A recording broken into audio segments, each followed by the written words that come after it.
గేమ్కి ఒక అంపైర్ కావాలి. ఆ గేమ్ రూల్స్ని ఇంపార్షియల్తో ఫాలో అవ్వడానికి. Course ruling a democratic country is not a game. కానీ ఈ కంట్రీలో ఉన్న వాళ్ళు రూల్స్ని ఖచ్చితంగా పాటించాలి.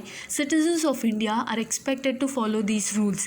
ఆ రూల్స్ని లాస్ అని అంటాము.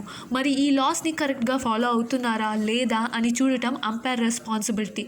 సో ఇన్ అవర్ కంట్రీలో ఈ అంపైర్ని జడ్జెస్ అని అంటాము. సో ఈ judges has to ensure that the laws are being followed.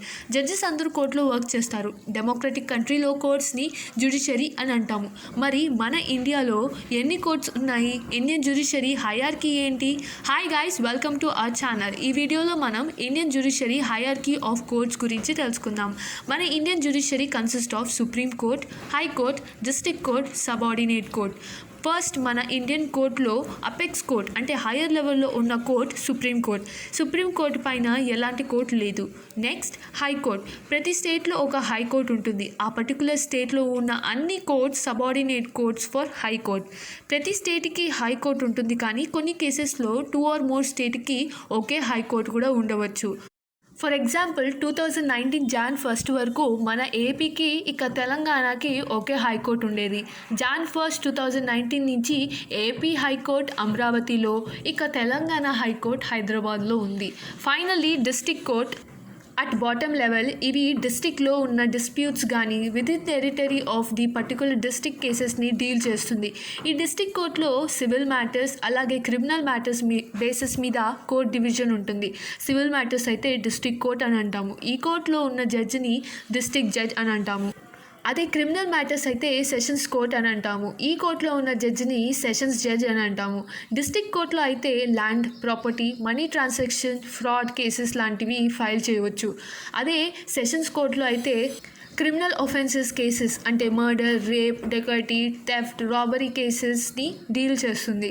ఈ రెండు కోర్ట్ వేరే వేరే కోర్ట్ కాదు, ఒకే కోర్ట్. కానీ సివిల్ మ్యాటర్స్ని డీల్ చేస్తున్నప్పుడు డిస్ట్రిక్ట్ కోర్ట్ అని, అదే క్రిమినల్ మ్యాటర్స్ని డీల్ చేస్తున్నప్పుడు సెషన్స్ కోర్ట్ అని అంటాము.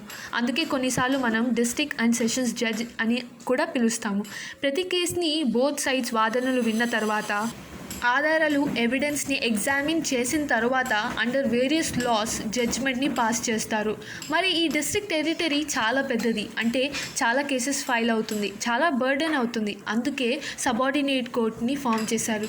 సివిల్ మ్యాటర్స్లో అయితే డిస్ట్రిక్ట్ కోర్ట్ తర్వాత కింద సబ్ జడ్జ్ కోర్ట్ అంటే junior civil judge court, principal, junior and senior civil judge court which are known to be sub courts. దాని కింద మున్సిఫ్ కోర్ట్, దాని కింద స్మాల్ కోర్ట్స్. అదే క్రిమినల్ మ్యాటర్స్లో అయితే సెషన్స్ కోర్ట్ తర్వాత court of judicial magistrate first class, దాని కింద court of judicial magistrate second class, దాని కింద court of judicial magistrate third class. మరి ఇన్ని కోర్ట్స్ ఉంటే ఏ కేసు ఎక్కడ ట్రయల్ జరుగుతుంది? ఏ కేసు ఏ కోర్టులో ట్రయల్ జరుగుతుంది అంటే కేసెస్ నేచర్ ఆఫ్ గ్రావిటీ. ఒకవేళ సివిల్ మ్యాటర్స్లో సబ్జెక్ట్ మ్యాటర్ 5,000 కన్నా ఎక్కువ ట్రాన్సాక్షన్ అమౌంట్ అయితే అప్పుడు డిస్ట్రిక్ట్ కోర్ట్ డీల్ చేస్తుంది. అదే 2,000 to 5,000 మధ్యన అమౌంట్ ట్రాన్సాక్షన్ అయితే సబ్ జడ్జ్ కోర్ట్ డీల్ చేస్తుంది. 2,000 కన్నా తక్కువ అమౌంట్ ట్రాన్సాక్షన్ అయితే మున్సిఫ్ కోర్ట్ చూస్తుంది. ఒకవేళ చిన్న చిన్న అమౌంట్ లైక్ 50 రూపీస్, 20 రూపీస్ లాంటి కేసెస్ అయితే స్మాల్ కోర్ట్ డీల్ చేస్తుంది.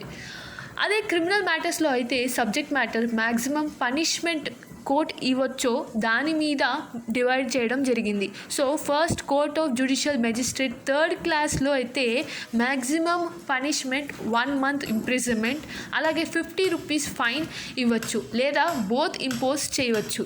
అదే court of judicial magistrate second class court అయితే మ్యాక్సిమం 6 months ఇంప్రిజన్మెంట్ ఇవ్వచ్చు, అలాగే 200 రూపీస్ మ్యాక్సిమం ఫైన్ ఇవ్వచ్చు లేదా బోత్ ఇంపోజ్ చేయవచ్చు.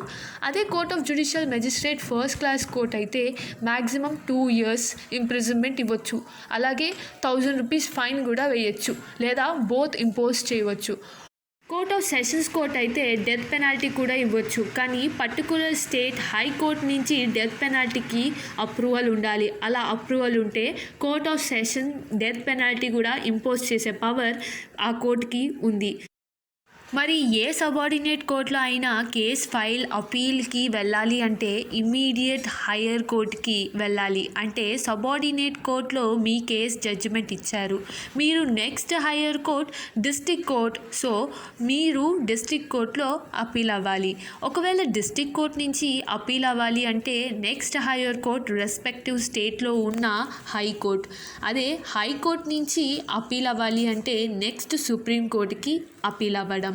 సో ఈ వీడియోలో మనం మన Indian judiciary hierarchy of court గురించి తెలుసుకున్నాం, అలాగే కోర్ట్ అపీల్స్ గురించి కూడా తెలుసుకున్నాం.